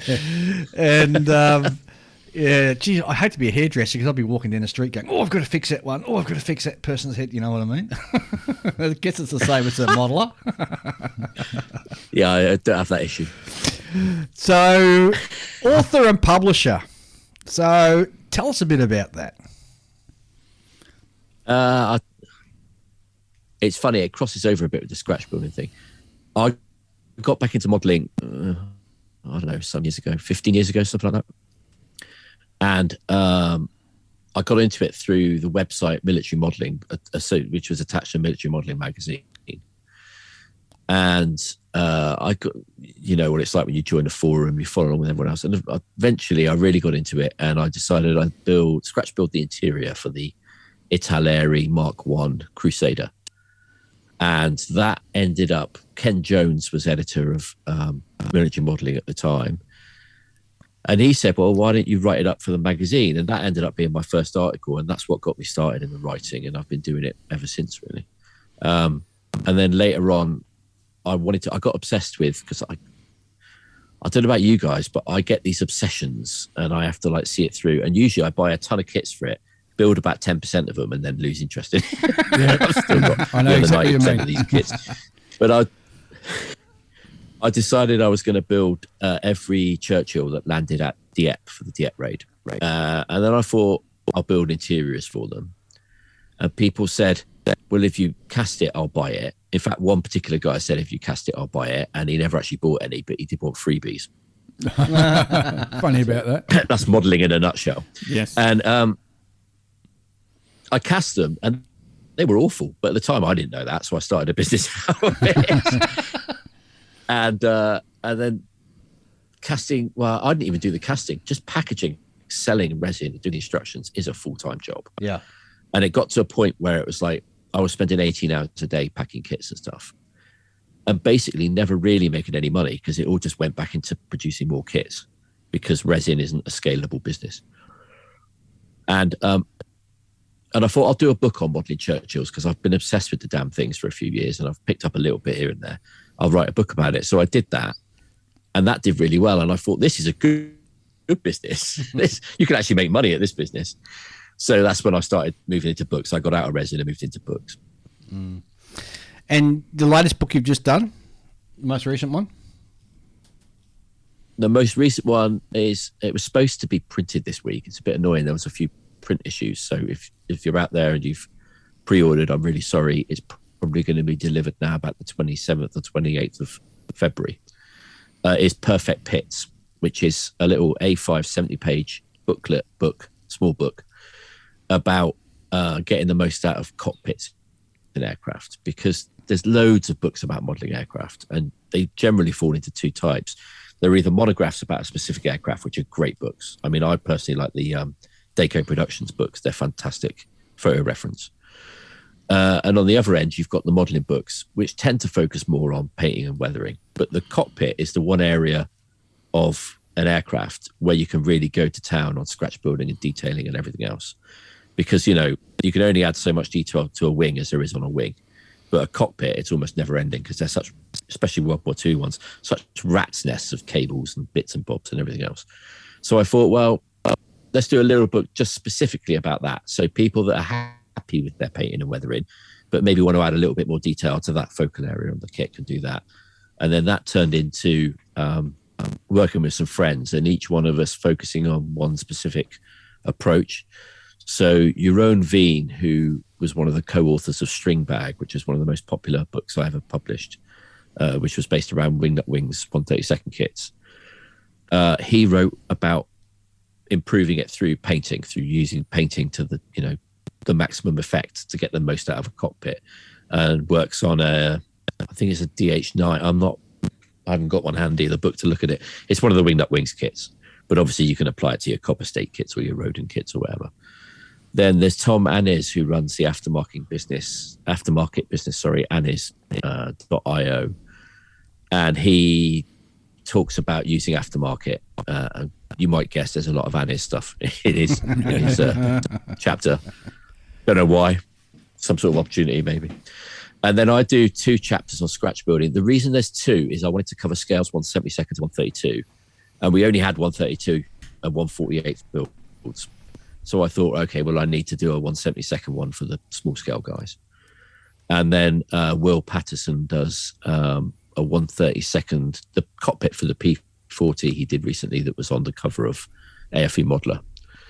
And he talks about how he used 3D design to improve details in that. And also, because it's Will, he talks a lot about chipping. Yep. Yeah, I think Will's from another planet. Just the way he builds and he comes at it from a completely different sort of angle than what the rest of us do. Well, certainly from what I do, and his builds are just spectacular. They are, phenomenal. Yeah, I hate him. He's in the Breaky Fingers Club. I don't know if you heard of that. It's people whose fingers I'd like to break because they're too good at modelling. Although you're no slouch when it comes to scratch building, and I've been following. You've been doing a Renault Char, I think D1 from memory. That's right, yeah. Which is a French tank for those of you out there who aren't familiar with armour. It's a really ugly French tank. Well, is there a pretty French tank? And I like ugly tanks. And they're pretty. This you've been built. It's entirely scratch built. Yeah. Which, if anybody hasn't had a look, go and have a look at Chris Meddings' Facebook page, and there's some pictures up there of the Char that he's been building. And to build a tank from scratch just blows my mind. And what blows my mind even more is the level of detail and accuracy that you've gotten into this kit that you've produced seemingly out of thin air and a bit of styrene. It's just stunning. Thank you. I scratch built a ship 2 years ago, a 1350 French pre-dreadnought. I wish there was a kit of those French pre-dreadnoughts. I've mentioned this before, but there's just nothing out there. You're going to hate me. I've got the YS Masterpieces Bouvet up there. It is gorgeous. It is really gorgeous. But I tell you what, it's solid resin. You could batter a man to death. Really good. Yeah, actually, I've been trying to learn 3D design because I want to make some. I've been looking at maybe, it's an odd scale and it's commercial suicide, but thinking maybe of doing some 1/500 scale French pre-dreadnoughts because they're not so big that they'd be like, $300 or US or £400 or I don't know, whatever the amount is to cast it, but not so small that it's 1/700 if you don't want to mess around with the really little stuff. 1/500 is actually a pretty nice scale. I built some models from SEALs models in Japan in that scale, and it's kind of one of those things where when you're building it, you forget it's not 1/350 because it's got all the detail, but it's 2/3 of the size kind of thing. So that's really nice. But I can't. Pre-dreadnoughts are not that commercial. So if I pay someone to make a master in 3D for me, I'll never make it. I'll lose money. I don't mind not making money, but I don't want to lose lots of money. No. So I need to learn to design it myself, and then maybe one day that's something I'll do. So I want to step back to your scratch building, if you don't mind, because I'm really intrigued as to what your thought process is, and you can perhaps step us through. So obviously you got a particular subject matter in mind that you want to build. What's your next step? So take us through step by step as to how you actually approach it, start it, and then start building it. The most difficult part of any scratch build is reference. You need plans and you need drawings and you need photos and everything else. With building the Shah D1, there were some basic plans on the internet, and that's all you're going to get. So that's what I used. And then I got the track story book by what they call Additions to Barbertown, French name, I can't pronounce it. Mini Tracks. They used to do a magazine called Mini Tracks, so guys will know who it is. And actually, I had to order it from BNA because they're the only place in the world that had a copy. So I ordered a French book from an Australian website to send to England. There you go. But I love BNA. If you want it and you can't find it anywhere else, they'll have it. Yeah. And that came, and it was okay, but the plans didn't match any photos I'd seen. So I kind of had to work it out between the three of them. But I had just enough visual information. I thought it's worth giving this a go. And then from there, really, you can do anything as long as you're willing to put in the time and the patience to do it. But if you don't have the information, you've got no chance. Because once you start trying to make stuff up on stuff like that, it never looks real, ever. So you get plans if you can get plans or detailed drawings, and then I guess in your mind you're going to select what scale you're going to do it in. Do you then photocopy the diagrams and the plans to that scale, and then sort of build it that way, or? Well, what I did, because it's one of the reasons I picked it is because it's quite boxy. So it's actually for a book for someone else, and it's supposed to take you through how to scratch build from really basic small things to doing a full thing. So it's all the basic skills, and that's the reason I made it almost entirely out of plastic, because I can design photo etch, but I thought that's a bit of an advanced thing. Not everyone has access to the software. Not everyone wants to learn. I mean, it's not even that complicated software, but not everyone wants to draw on a computer. And when they do they want to learn all the little difficult things about knowing how wide to make the tags and what material to use and how long how to etch it and all this? It's a bit of an advanced thing, really. So I thought I'll leave that out, just plastic, keep it simple. So that meant I had to work out how I was going to do it from the plans. And the easiest way to do it was I drew plates from the plans. So say the side of the hull, I drew the outline of the side of the hull, and that's a plate. And then once I had almost like when you see like a sewing pattern where like if you're making a shirt or something and there's the sleeves there and there's like that, and then printed that out and used that to cut the plastic from. Right. Okay. Right. Yep. So I made a kit basically, but a very flat kit, like an IKEA flat pack model kit. Minus the sprues. Yeah. Well, that's an interesting sort of process. I guess that's similar to what ship modelers do when they're doing a plank on frame one. They'll get like the ribs and but they all use that. the whole sections of the profile. So it's a similar sort of process. That makes sense. Although I wonder if you could do that. Geez, doing it as an aircraft would be tough, though, wouldn't it? I am going to do an aircraft this year. I'm going to do a Handley Page Hampton. Oh, you're doing a Hampton? Oh. Lovely. Yeah. Because it's a funny looking thing, and I love funny looking things. If it's pretty, I'm not interested. It's just, besides, if it's pretty, there's probably a kit. Yeah. But there's no 148th Hampton or 132nd Hampton, so why not give it a go? Oh, geez, I'll be interested to follow you and see how you do that one. It's going to be really interesting. I'll take these things on because I don't know if I can do them, and it's real fun finding out. Model maker, of course, we've touched on that, and you've mentioned it a couple of times, but we were the lucky recipients of one of your model manufacturing projects, which was the torpedo boat destroyers, the French one. Yep. And when that arrived in the mail, I just looked at it and went, I dribbled everywhere. And I thought, I might give it to Ian, because Ian is the sort of shipbuilder in our little group here, although I build ships as well. Ian does it better than I do, unfortunately.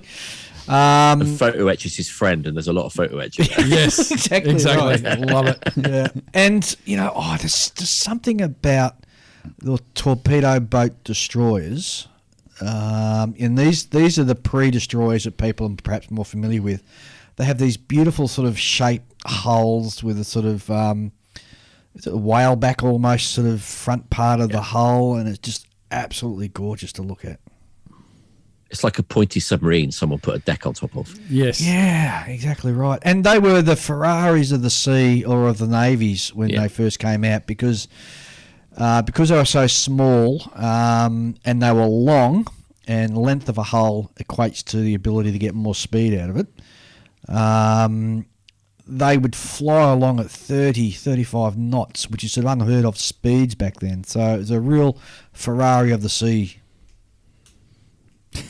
Yeah, there was. I'm sorry. It's better than saying it's a Renault with a C. See, I knew you were stewing in the corner over there over the whole Ferrari reference. Well, okay. Well, it was a muscle car. Whatever way, it was. It flew. Someone picked a really fast French car. It flew through. Citroën de Sea. Your torpedo boat destroyers were the fastest thing that anything had ever been produced on the water before in the military sort of sense, and they were just awesome to use. Awesome. Correct. Those ones came almost directly from the first ones were built by Thornycroft, the first ships of that type. Yep. And you could say they were the Jaguars of the sea, and then the French copied it. I'll get lots of emails now from the French. We did not copy it, I understand. So the torpedo boat destroyers came in to counter the threat of torpedo boats, because torpedoes were designed and they were recognised as a threat, and they were very ungentlemanly and all the rest of it. So to counter the torpedo boats,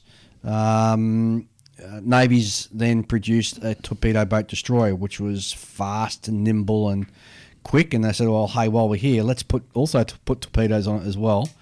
And eventually that morphed into what we now know as, or knew in World War I and World War II as the destroyer. So they dropped to a torpedo boat. And, of course, after World War II, size of frigates and destroyers sort of went out the window, and they called anything a frigate now, and which is really nearly the same size as a destroyer. And destroyers nowadays are the same size as cruisers. Now, isn't it? But anyway, that's a very rough and dirty and mostly accurate sort of description of what a torpedo boat destroyer is and how it morphed. Here endeth the lesson. Well, it's a good example of the arms race, isn't it? I mean, before nuclear weapons and before even the battleship race, there was the torpedo race, because the Royal Navy built the biggest pre-dreadnoughts of the time, and they were in a sort of an arms race with the French for the bigger ships. But then the smaller nations who couldn't afford all those ships cottoned onto this idea of torpedo boats, and there was this idea that a swarm of torpedo boats could destroy any battleship fleet. And then the Royal Navy panicked and thought, well, we need something to destroy those torpedo boats. And then you get bigger boats to destroy the destroyers to destroy the torpedo boats. And it's like the fish eating the fish eating the fish. Yeah. It's never. But we get nice models out of it, so who cares? Well, exactly right. And that period of naval architecture was just absolutely gorgeous, because the ships were such beautiful shapes and designs, and it was they're just from gorgeous. From a time when form still mattered over function to some degree. Yeah, absolutely. But also they were the first big iron ships, so no one really knew what forms worked. So hence you get all those French top-heavy things that rolled over. Yes. So you thought, it'll be all right, just stick more armour on it. Bigger guns, more armour, be all right. Very true. But no, I'm definitely looking forward to... They invented the submarine. Yes. But I'm definitely looking forward to starting that kit soon. So You've been saying that for a while, though. It should be all right. Yeah. You keep getting No, distracted. I got me extra bits, so I'm very happy about that. So it's once I finish the Key 44, it's all go. Didn't you have some reference trouble with it? Like you wanted to do a Dutch one or something like that? No. I'm going to do a Pacific Fleet one. Right. French Pacific Fleet. But Chris has helped me out with two options. Ah, cool. So I'm right now. I can now do a white one. And we rather than boring grey. Must also congratulate you on those little postcards that you put out into the like postcard a little book. Yeah, amazing. Of those destroyers that we're talking about, torpedo boat destroyers. They're just absolutely gorgeous. And where you found all those old photos from, the turn of the century, just astounds me. Mostly eBay. Collectible postcards on eBay and a French site called Delcamp, which is very good as well. But the thing is, a lot of the same images turn up again and again. You have to be pretty diligent and pretty patient, and you have to really dig sometimes. My favourite ones in the book is the photo of the torpedo tube factory. I think it was Creusot, because you don't see stuff like that very often. And for modelers, there's a lot of detail on those torpedo tubes. But it amazes me, there they are being hand-built and hand-polished by people in some big factory, and something that these days would just come out of a machine and have parts, milled and everything else. And there's these French guys polishing these steel tubes. It's almost like a cottage industry in a manufacturing setting, wasn't it? So you had this big sort of... With a lot of people, yeah. Yeah, with a lot of people, yeah. So you got any plans to continue to producing models, or that's something you're sort of leaving behind because publishing is much more lucrative? Usually I make one because it's something I want, and it's a way of getting it. With the Claymore torpedo boat, that's the first one that I didn't master myself. So I got Gordon at Neo Mega Resin did the 3D design for me of the hull based on original plans, and then I designed the photo etch. I did the initial design, but then it was tweaked, improved, and finished by the people that do my photo etch, and I'm not allowed to say who it is. It's the company that does a lot of work for third-party manufacturers. Right. But they improved it for me and made it that little bit better. So it's nice, but I kind of almost feel like it isn't mine because I didn't hand master it. But these days, you just can't beat on ships. You just can't beat 3D hulls. They're just not as good. No matter how good you are with your hands. You can call yourself a producer, like a movie producer, a TV producer. Yeah. Oh yeah, I still produce it, but it's not got. For me, it doesn't have the same attachment. And the only reason I want to learn 3D is because because of the result. It's not something I'm personally that creatively invested in, if you see what I mean. Yeah, yeah. Well, it's funny, 3Ds. I mean, 3D printers have come down in price so cheap, and we were just kicking around the club the other week that one of the things we might look at is purchasing one for the club. And so any club member then has access to using it. I think it's just because it's so cheap now, and it's putting it into the hands of everybody. Even the good ones, like the 4K one Will uses, was not stupidly expensive.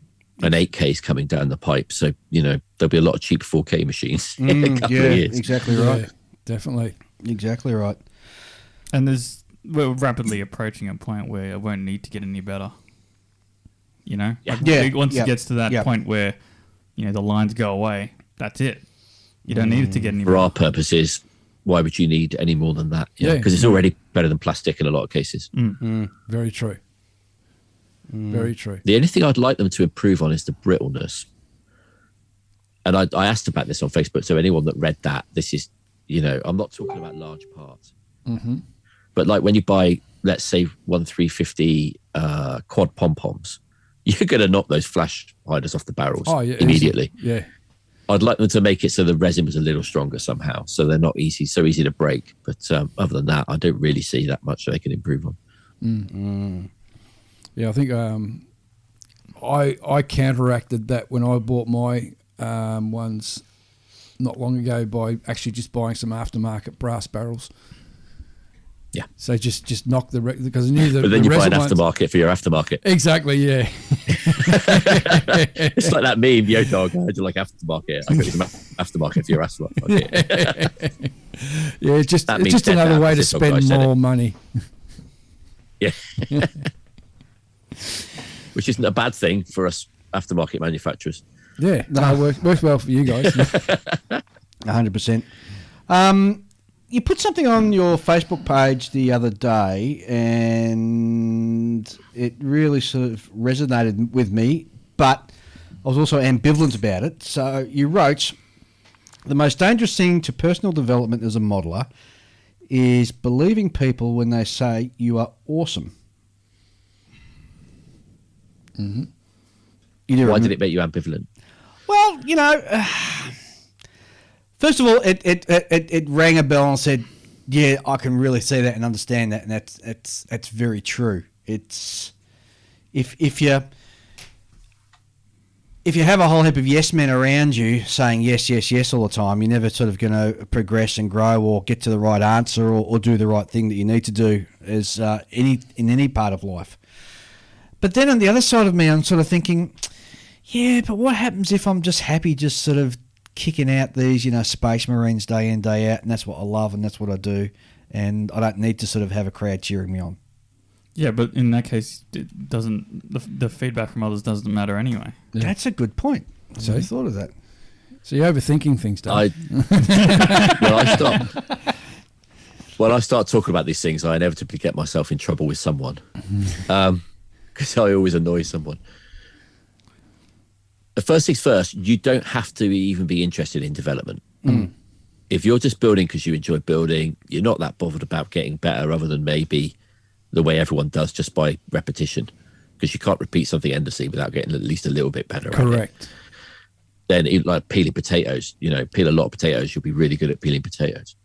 But you don't have to. I mean, it depends what you want to get out of your hobby. If you're just enjoying it and you just like building things, and for a lot of people, including me actually, it takes them out of themselves. And if they've got other problems of one kind or another, they can forget about it for half an hour, even at the bench, if that's all they can get, or an hour or two if they're lucky, and just get on with it. That's great. If, however, also like me and a lot of other modelers, you get a kick out of improving your skills, then you need a realistic idea of your skills and of what you can and can't do and what you'd like to be able to do.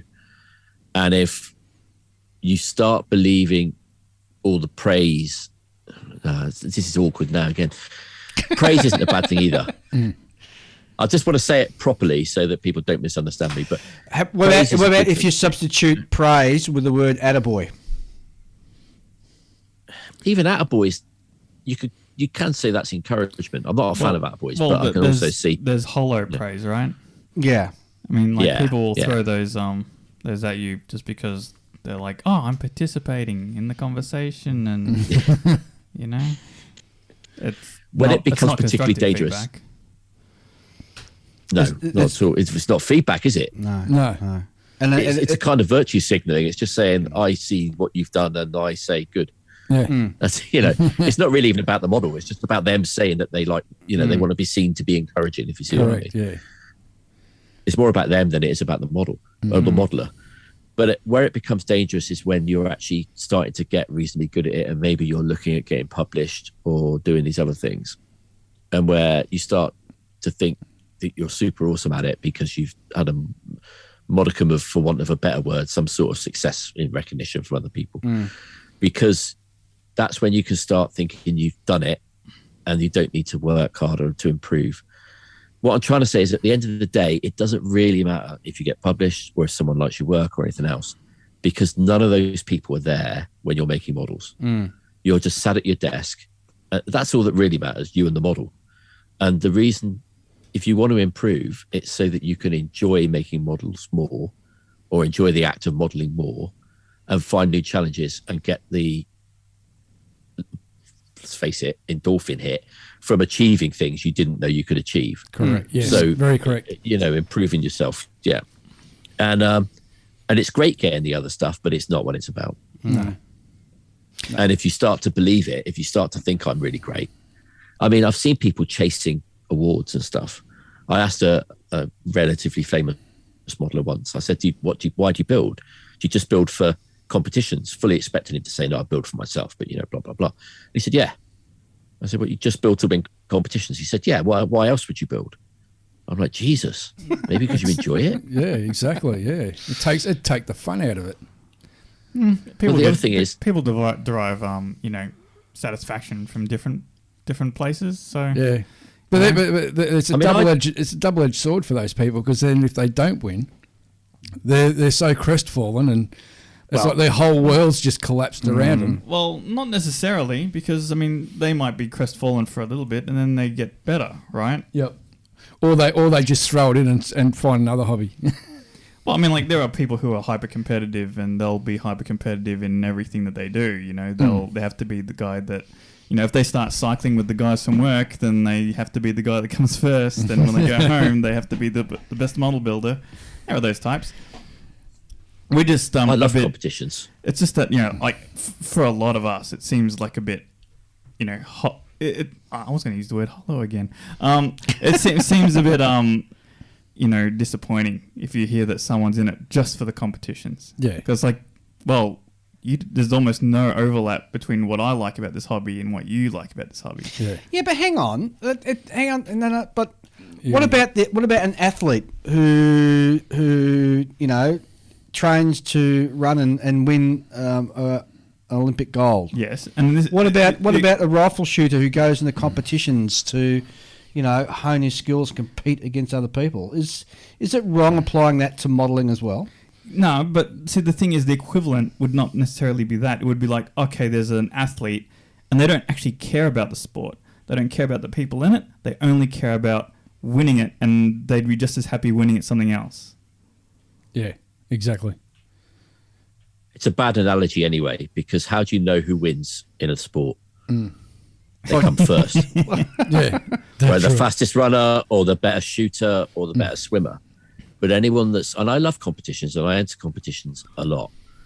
I don't enter to win necessarily, but I sure as hell don't enter to lose either. So, I'm not pretending I don't like winning.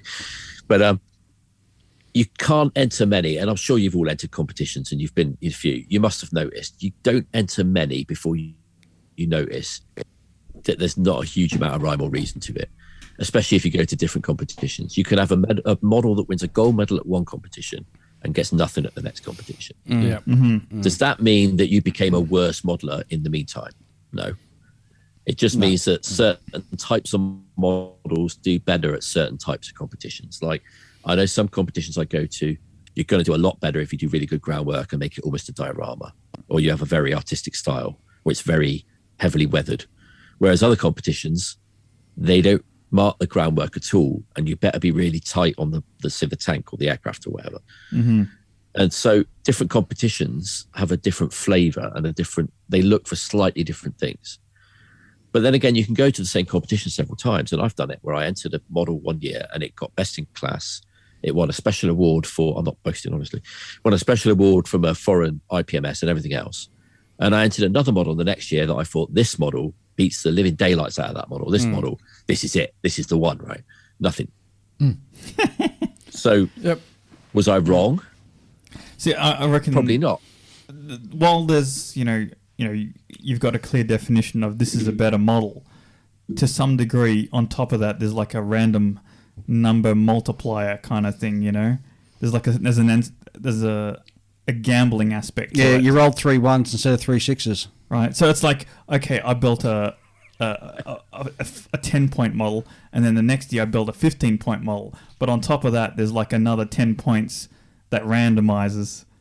Right. The variable in all this is the judging side, and until we can design a computer and a computer program that judges models, there's always going to be the bias that judges unconsciously or even consciously bring in when they're judging a kit. You know what? It really irks me when I hear other people who have been judging and they want to bring their bias to the table. You've met people who judge and actually want to bring a bias? Yeah, because they have an idea of what they believe is a good model. Oh man, they should. And they want to inject that into the judging process. No, that's not what they're there for. They're there I was judging at an international competition once, a famous one in England. Say no more. And one of the senior judges, I overheard him saying, "This modulation, curse word, is ruining the hobby. I can't stand it." So he's like the head judge. Anyone that's entered that competition that uses modulation or uses like a for want of a better phrase, Spanish school style, isn't going to get anything from him. And that's his personal bias against that style. Yeah. And you can't judge like that. You have to, the only way you can judge is by looking at the model, saying, what was the modeler trying to achieve? How successful were they in doing that? Exactly. So if they were trying to make a clean model, it better be tight. If they're trying to make a clean model, it better have a flawless paint finish. It better have no seam lines. It better be perfectly filled and everything else, because they're trying to make a perfect, clean prototype example.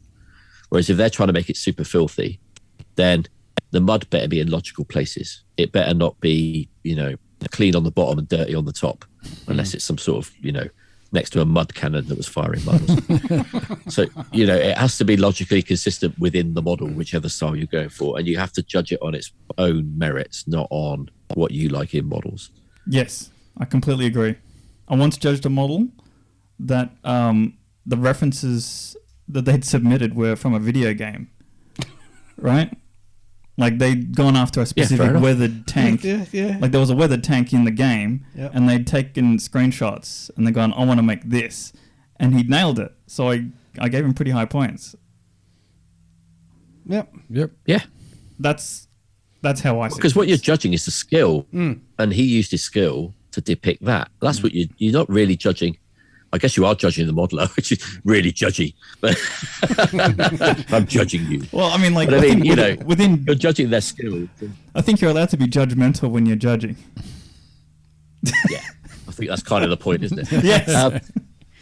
As long as you're not biased. I mean, everyone is biased, though. You can't, anyone that tells you, like you're saying, anyone that says they're objective is lying. No, There's but at always a least certain as amount long of as you're bias there. trying to be objective.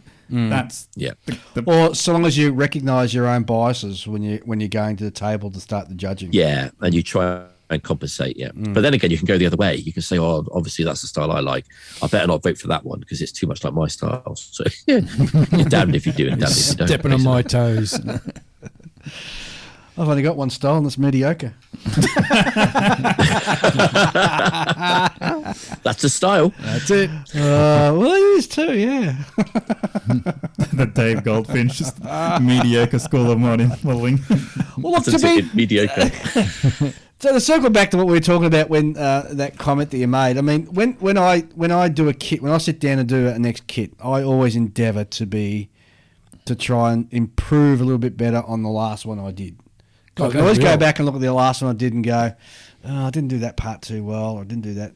And I've always got the plan to improve, whether that pull comes off or not, because generally my mind's writing checks that my body can't cash when it comes to being able to produce models. So, but at least I've got that thought process in there. I want to try and do this a little bit better than what I did last time.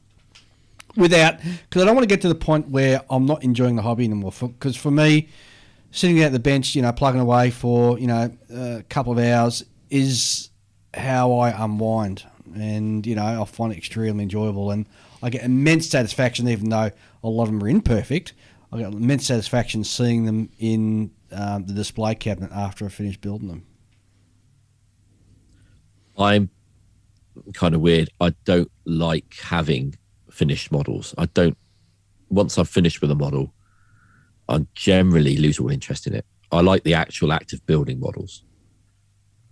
I'm not a collector of finished models. So I do have some. There's a guy down here in Melbourne who basically, once he's finished a model, he either gives it away or throws it in the bin. Yeah, I can't understand that. And he's an amazing I builder. break them and then I throw them in the bin. Usually sooner or later I have an accident and break it and then I'm like, in the bin with that. Yep.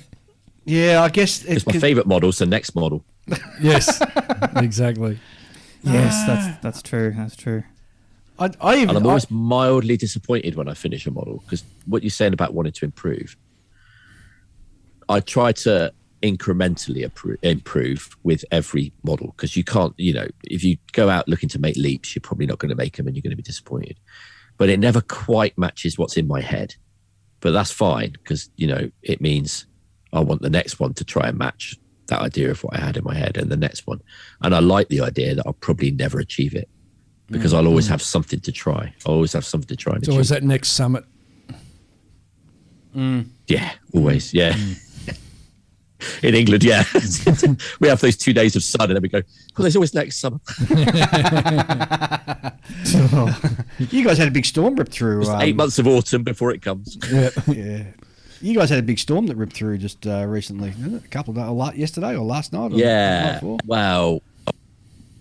In some parts, it was really bad. 3 people have lost their lives, so it's not funny or anything. But here it was. We got a tree in the backyard thrown down. That's about it. So we done okay. There's Debbie Downer. Talk about people who died. Sorry. Oh, that's all right. That's all right. So, what's on your bench at the moment? Apart from, is it just your char D1 that you're doing, or you got something else that you're sort of? I'm not going to paint that yet because I want to put it in competitions, and in the scratch built class. Oh yeah, it's better to put it in. Better to put it in naked, so to speak, because then they can see what you've done. So they can judge it easier if it's just white plastic. It's more. I'll be honest. I'm pot hunting. It's more impressive if it's in white plastic. Hang on, I'm working on a. Can I take a step back there? So, what you're saying, if you enter a model in a modelling competition and in the scratch built section you submit it unpainted. Yeah, I've seen that a few times. It depends on the competition. Yeah. Right. It depends on the competition, but in some competitions they have a painted and unpainted scratch build class. The problem when it's painted is you don't know how much of it's scratch built. So, for instance, if the tracks on that D1 were the same as tracks from another tank, I could have used aftermarket tracks for another tank to fit that tank. Yep. Okay. But once it's painted, you're not going to know. Yeah. Although you'll know these are, because as good as I tried to make them, they're not that great. So you could tell they weren't. You could tell they weren't commercially produced. Tracks was far and away the hardest part. It always is, because it's just the idea of making 200 of something. I was going to say the tediousness of it. Yeah. Are they cast tracks? I made them 3 times. Oh. Are they cast iron tracks or? Yeah, I made. I made 5 and then had them cast in resin. Mm-hmm. The idea of making 5 is if I make 5 and I try to fit them all to each other in as many combinations as I can. If they all fit, I know it's going to be okay. If one of them's a bit tight somewhere, then something's gone wrong and it's not going to, it's not going to work. So you could do it with 3, but 5 is safer. If you've got 5 that fit together in whatever combination you put them in, it'll probably work. And then get them cast. If you're thinking of scratch building an entire model, do you ever think maybe I shouldn't build a tank because of the tracks issue? Yeah. Also that wheels so that were common wheels that you could use a def set or something for. Put it like this, I'm looking forward to doing a plane, although then again I've got to make 2 wings which are perfect mirrors of each other. And you know what it's like, it's just like drawing a circle. If there's anything wrong, you can see it. If I built it and one wing was a millimetre shorter than the other and I put it on a table, I guarantee any one of you would be able to see it. You wouldn't necessarily know what was off, but you know something was off. Yeah. But I'm not sure about that, because like a lot of people don't, the Italian fighters of World War II, a lot of them will have like one wing that's longer than the other, right? And most people don't know about that. Is that so they can fly in circles? No, it's a thing to offset the torque, I believe. Yeah. Oh, so rather than offset the tail, they do it with the wings. Yes, or if you're French, you make the engine point to one side. Tilt the engine. I didn't know that, and I was building the MS-205 from Dora. Yeah. It looks weird. And I emailed him and I go, "Is this right?" And he's like, "Yes, to offset the torque." It's like, is the pilot constantly find himself flying that way because he's following the propeller? How does that work? Well, the trainers at the Royal Australian Air Force have the PC-21s. Yep. They've got the prop is offset by 2 to 3 degrees. Exactly because of that, because of the torque. Mind you, the turbo prop, so you probably need it in the twin-seater training. Go like a cat. Yes. But as modelers, though, it drives you nuts, doesn't it? That it's not symmetrical. It's just like having to live with that is so hard. I had to get rid of that model because I couldn't look at it. That's why I keep away. That's why I usually keep away from French aircraft. Well, the Mirage is all but not really good kits. Yeah. A lot of the aircraft are ugly. It's a dart. There's nothing attractive about the Mirage. Oh, wash out your mouth. My goodness, nothing attractive about Don't get me IRA. started on F111s either. Oh, snap! Shooting across the pond. shots fired, man! Shots fired. Give me a Harry or anything. Well, Harriers are pretty. Nice little toy. They are, yeah. Nice little toy. Nice little toy, he says. Sold to a lot of countries. They beat Mirages in 1982. Yeah, as I said, they're nice little toys. Yeah. I'm trying to see if he's going to bite and he's not. No. But you're right. It's interesting. I've got, speaking of 1982, my God, nearly 40 years ago now, isn't it? Jeez, that's incredible. Yeah, I am really annoyed with myself. If I planned it earlier, I would have released a book for the anniversary. Well, I picked up a book, and it's a large book, and it's all about the Argentine Air Force during the Falklands War, and actually written by somebody from Argentina.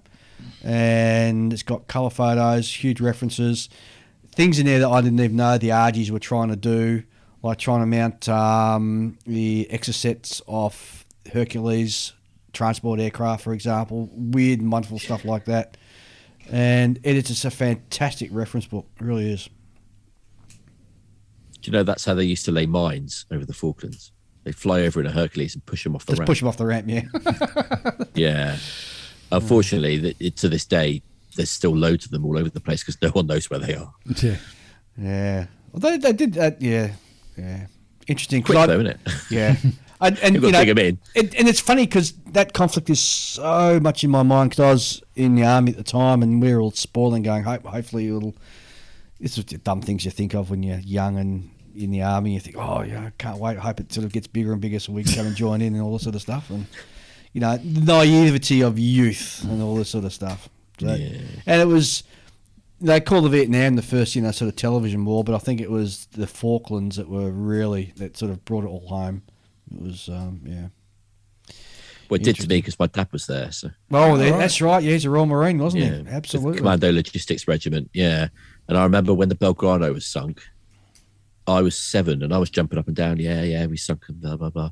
And my mum said, your dad could have been on a ship like that. And that ever since then, that's really, brought it home about, it's not a jingoistic thing to cheer about and everything else. That people do die and that families are broken up by it. So. It's not Hollywood. No, 100%. No. So we sidetracked you before. You were talking about what's on your bench at the moment, and you did drag out a Churchill tank. Yeah, Churchill Mark 7, the new AFV Club, newish AFV Club kit. If anyone's built any of the AFV Club Churchills, they're great kits. But everything about those kits that I was perhaps a little bit about, they fixed it on this one. It is absolutely chef lovely kiss. It really is beautiful kit. I think I've got The only problem with it is it's got an engine and the engine fan, but no transmission. And because it's a dirty great hole between the engine and the transmission where the fan goes, if you open up the hatches, you can see there's no transmission in it. So it's a bit of a shame there's no transmission, but I'm sure you can still get the ResiCast one. Yeah, drop that in. Or scratch build. I'm going to have to get that one because the Australian Army actually we had a few Churchills. We didn't actually buy them in mass. I think we had about 5 or so or 6. What, for testing? Yeah, for Mark testing. 7s and Mark 5s, I think. Yeah, I think the Mark 5 sort of jumping out, but I might have a look at whether it's Yeah, there's Mark one 7. at Puck, isn't there? Yeah, that's right. One of the greatest British tanks of World War II. He says I think it's the greatest British tank of World War II. Oh, I disagree. I have to say The reason I think that, though, is it was really adaptable. They built over 46 versions of it, mostly engineering vehicles, obviously, but it was a really adaptable platform. I mean, it wasn't a great tank by any stretch of the imagination, but for the time, it was a really, really useful, adaptable tank. Yeah, I have to disagree. I have to say it was the Centurion. Because technically, that scrapes in as a World War II tank. Yeah, I don't count as a World War II tank. If it didn't shoot at anyone, it's not a World War II tank. I agree. It's got to be able to Hang at least on. done something. The mouse didn't shoot at anybody, and yet people are happy to call that a World War II tank. Hey, it blocked a bridge, so it did something. It blocked a bridge.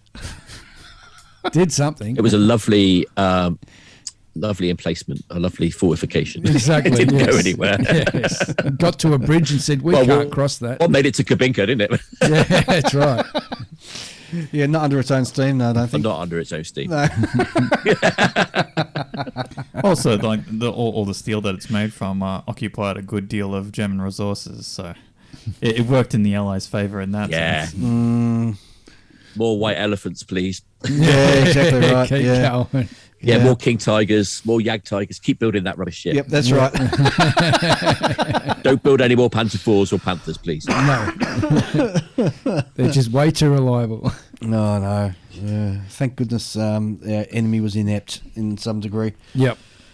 Otherwise, it would Very have dragged true. on for a lot longer than it did. Yep.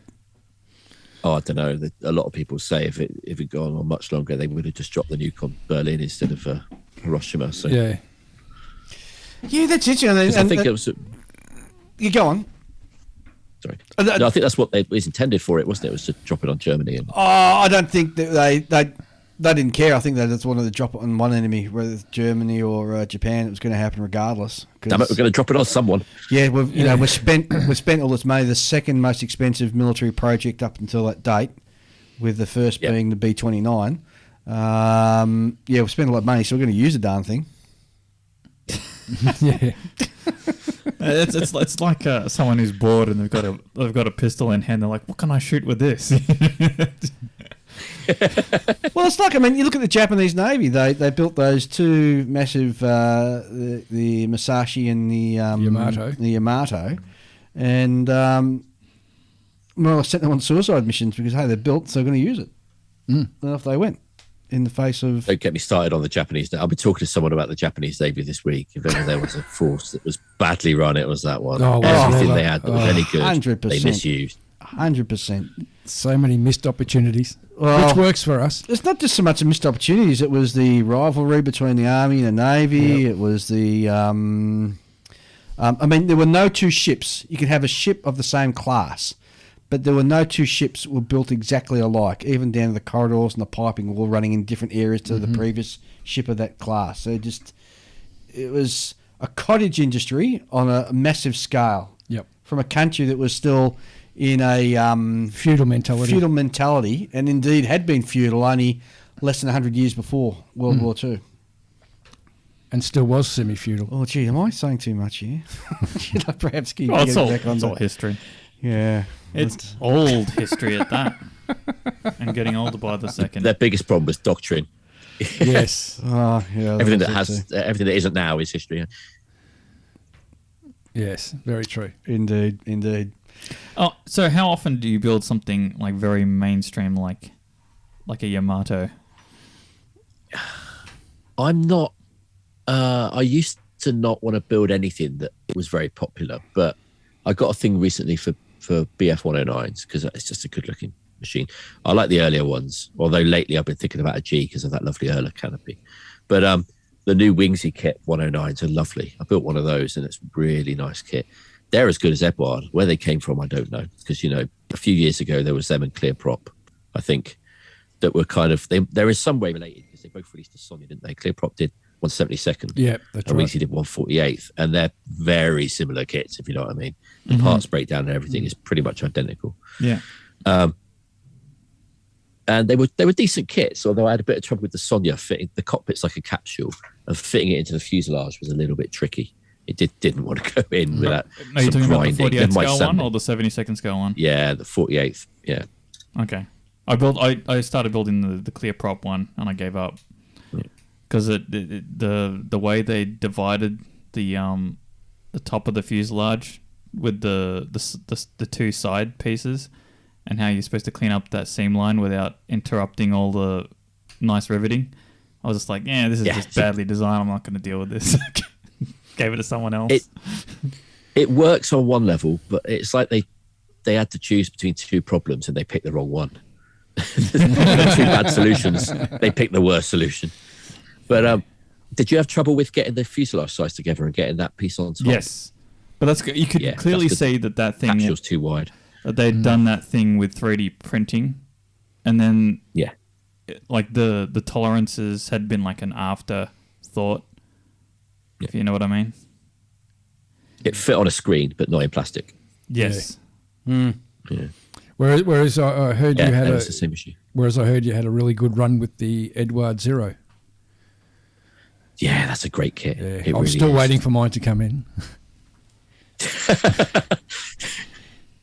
There's going to be a joke in there about Port Moresby or something, but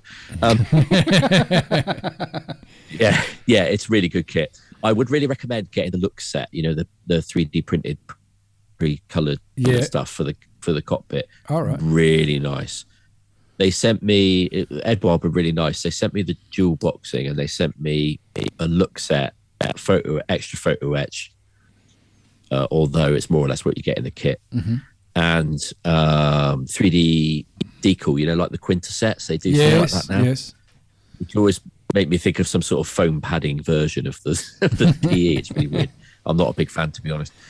And for me, the 3D stuff, the look set was easily the best option of the three. Really nice.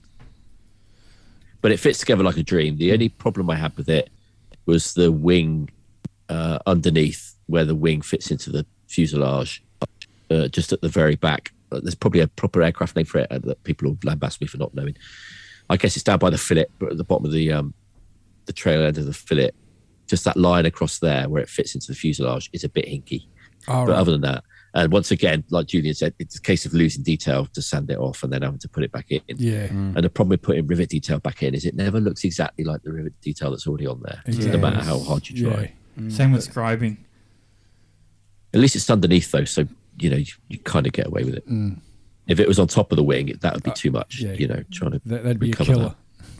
An absolute killer, yeah. Well, hopefully... I was a bit worried about all the little inserts on it, but they all fit great. Oh, excellent. Well, hopefully we get a bit of a sneak peek by if they send you a Wildcat. I don't know if they will. They send kits to a lot of people. That's the first and only time they sent me a kit. So the problem is, and this is going to sound like first world problems, the only thing I'm short of is time. And if you do this for a living, you have to be really careful how you manage your time, because any part of it, any job of it, they didn't pay me to build that, but I turned that into an article that pays, if you see what I mean. So unfortunately, you have to make everything you do pay. Otherwise, you can't make a living at it. Yeah. Which means also that you have to be really careful which jobs you take on and which ones you don't. Like last year, I did the secret project I'm not allowed to talk about, that I mentioned a few times on the podcast, was a ship model. I can't say which one still, for Christ's sake. And that just took me out for 2 months, but it was really well paid. So what am I going to do? Turn it down, you know, right before Christmas as well. We had a nice family Christmas thanks to that job. So, but it does mean I can't just build stuff because it's new and they send it to me. I have to be able to do something, get an article. Yeah. And of course, when they send it to a lot of people, they're all trying to get articles into magazines, and then, you know, and magazines don't want exactly the same thing someone else has got. And it's tricky. I will remember when we first started this podcast, Ian and I used to think, wouldn't it be good if model companies send us sort of kits and stuff like that? And while it was very tantalising and tempting back then, looking back now, I'm glad that they don't, because if I got a bad kit and we had to review it, I wouldn't want to, you know what I mean? There's a certain obligation when somebody sends you something, especially if like it's a big model company or whatever. There's that obligation, or it's slightly beholden to the hand that's feeding you. And by not being fed, I can if I see a bad kit or I build a bad kit, I can say it's a bad kit without feeling guilty or bad or worrying about biting the hand. I'm honest about stuff I get now, mostly because I buy most of it. I don't get sent a huge amount of stuff. But I did used to edit Scale Aircraft Modelling magazine for just over a year, a couple of years ago. And when I got stuff sent then, it was from sponsors. So the rule was I couldn't lie, but you had to be incredibly creative with the truth. You had to find, you know, hopefully this will get past the PG part of the show. They say you can't polish a turd, but you can roll it in glitter. Yes. And I rolled a lot of turds in glitter. Oh, I'm glad I don't have to worry about glitter. Yep. On the show, we don't have to worry about it. Because the thing is, you don't want to lie to the readers. Because what's the point of a review that lies? Because they'll just know not to bother reading reviews. Yeah, exactly right. Because why? If you just everything's highly recommended, then you know. So when you find something nice to say about it, and I wish I could say a particular product to give you an example, but still I don't want to, you know. Yeah, that's fine. Product, but you try and you could everything's got something about it you can praise. I mean, it might just be that the decals were printed really well. That's the best you can say about the kit. But hey, those decals were printed. Wow, lovely. Yeah. They nailed the decals. Yeah, the kit, not so much. But usually the euphemism is with a little work, it should turn into a nice model. Yeah, it's an interesting subject. With a little work, a mallet and filler, you know. Yeah. This model would be perfect for Guy Fawkes Night or 4th of July celebrations. Oh, let's be honest, this model makes great loft insulation. It'll keep your house warm. Yes, very true. Oh dear. Yeah. That's what most kits do, though, isn't it? Unfortunately, I mean, I've got this bloody great stash. I want to build every single one of them, but I'll not get to them. Oh, I'm the same. It's like. Well, I've still got retirement coming, so I'm highly motivated to clear all my stash out once I retire, but not so fast that I can't buy some more. Yes. You know, that's probably, when you think about it, that's probably the most ambitious aim you can have as a modeler, to clear out your stash, right? Like, if you even start trying to do that, right, that's a huge step. Yeah, well, I found the problem with me is, yes, I have got that plan, but I end up then buying more kits, so the stash just incrementally grows. Have you ever considered, like, not buying something? No.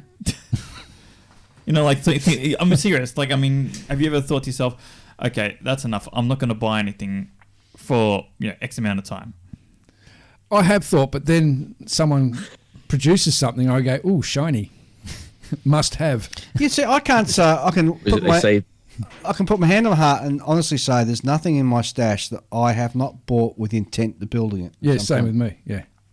Everything I have, I've got intentions of building. My expectations perhaps are exceeding my capabilities, but hand on heart, everything I have an intent. I haven't bought just to put it in the stash or to collect. I don't collect.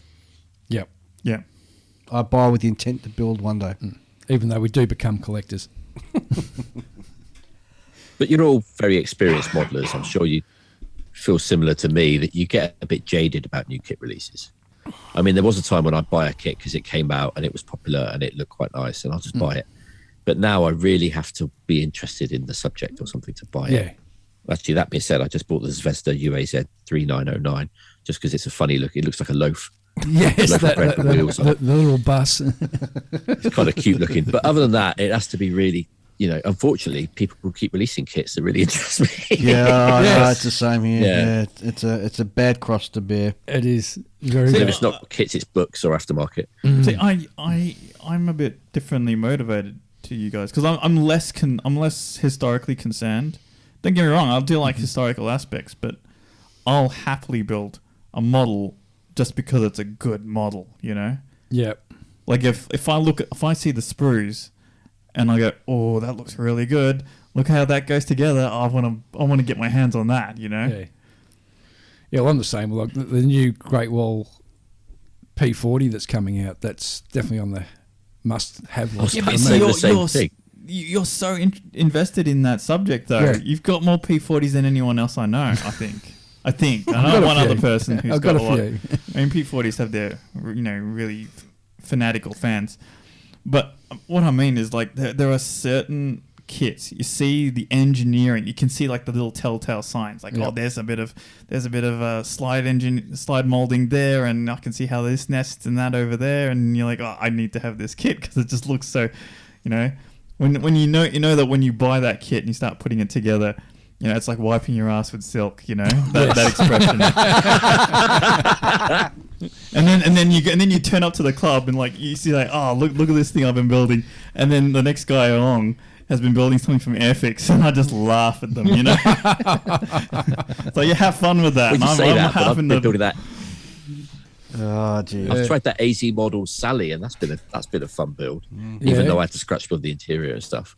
Mind you, if there was a Tamiya one, I'd build that. Oh yeah, so, definitely. It's a subject, but yeah, I sometimes when a kit comes out and it looks really gorgeous, it's amazing how quickly I can become interested in a subject. Yes, that's right. Yeah. Okay. So then you start researching. The kit manufacturers produce something that I didn't know that I needed. It's like that plane. It's a lot more good looking than I previously noticed. Oh, they're really filthy sometimes, are they? Oh, yeah. Even better. I do have a quick question. So, I'm assuming you're quite interested in British armour.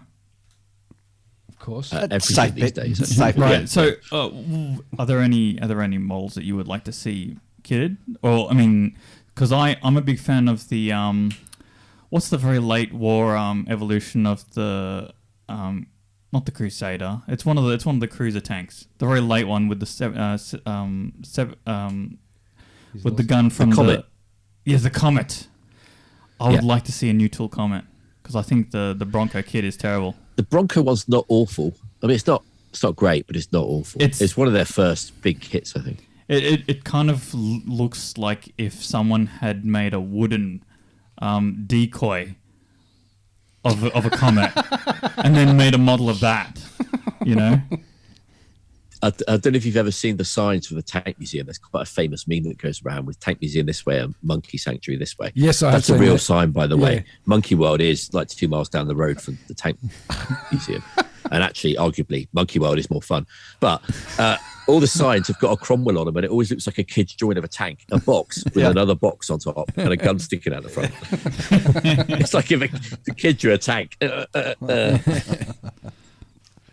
Yeah, the Bronco one's not awful. I've got the ResiCast limited edition one, but it's one of those kits that's so daunting. I got like halfway and stopped, and I haven't touched it in 10 years. I should finish it off. I'm looking at it now. It's like glaring at me. Right but that is a beautiful kit. But yeah, I guess a new plastic one would be good. You guess. Well, if anyone does it, it'll be Gecko, because you know the guy that was sort of the main guy behind Bronco, left Bronco, started Gecko. All right.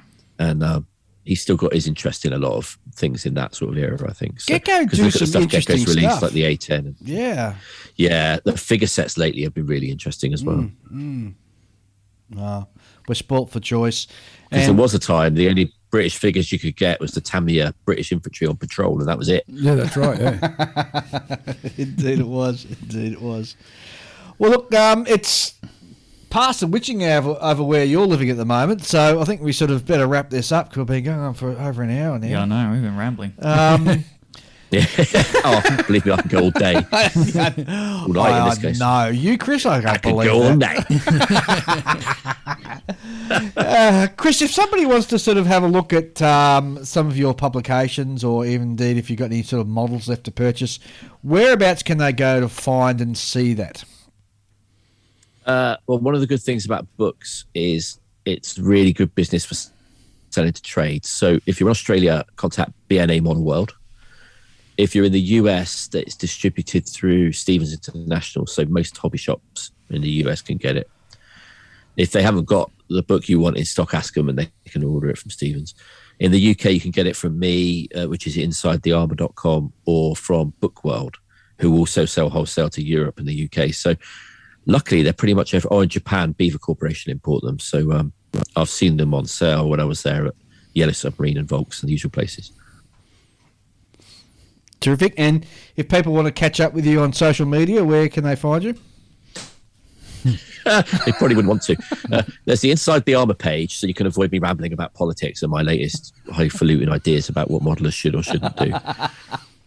Or you could go Chris Meddings on there. I'm also on Twitter as Chris Meddings. You might detect a theme here. I'm not one for like hiding behind like cool names or anything like that.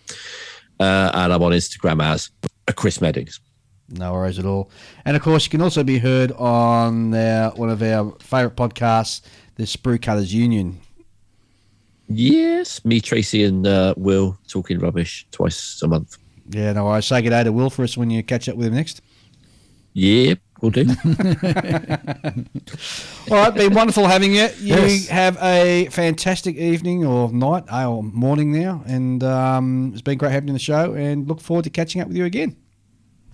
I have to say, it's been the highlight of my week talking to you three. Thank you so much. No worries at all. It's Pleasure's likewise. ours, mate. Thanks, mate.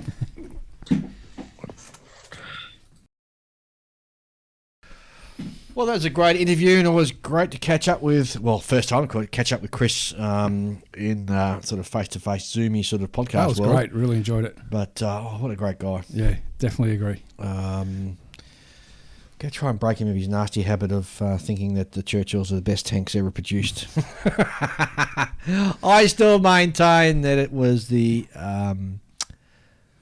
Centurion. Thank you. Yes, I had a mental brain fart then. Yeah, best tank ever. Well, you look at what it went on to do after World War II. You know, Australian Army and the Israeli Army, and very successful. British Army, exported all around the world. Yep, designed as a tiger killer. Well, it ended up being a T-55 killer and all that sort of stuff. Yeah. Used successfully in the Vietnam War by Australian Army in jungle warfare, so cop that. Tanks can be used in jungles. Yes. Right. Just saying.